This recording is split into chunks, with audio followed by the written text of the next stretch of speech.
សម្រាប់បងដែលចង់បានម៉ូតូអូរម៉ាក់មានកម្លាំងខ្លាំងដោយអីវ៉ាន់បានច្រើនហើយមានកម្លាំងធំអាចមកមើលបានជាមួយនឹងបាចាបកសស៊េរីឆ្នាំ2025ដែលទើបបញ្ចូលស្តុកថ្មីនៅហាងម៉ូតូ Super ហើយសម្រាប់ម៉ូតូនេះផងដែរក៏តម្លៃសមរម្យក្រោម$2000បាទបងអាចមកមើលបានដែលឥឡូវនេះគឺយើងមានពីរពណ៌មានពណ៌ខ្មៅហើយនិងពណ៌ក្រហម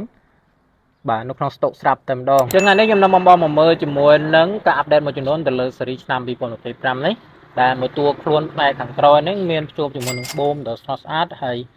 ទប់លំនឹងបានខ្លាំងបាទបងមើលទៅដឹងហើយចំពោះដល់2ជាន់ហើយសម្រាប់ប្រភេទកង់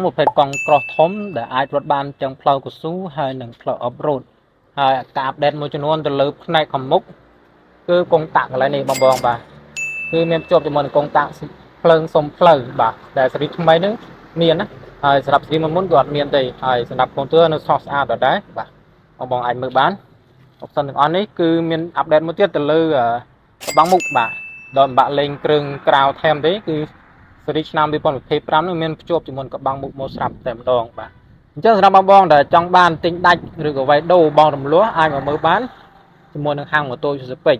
ដែលបងដែលចង់បងរំលោះអីអាចទម្លាក់លេខ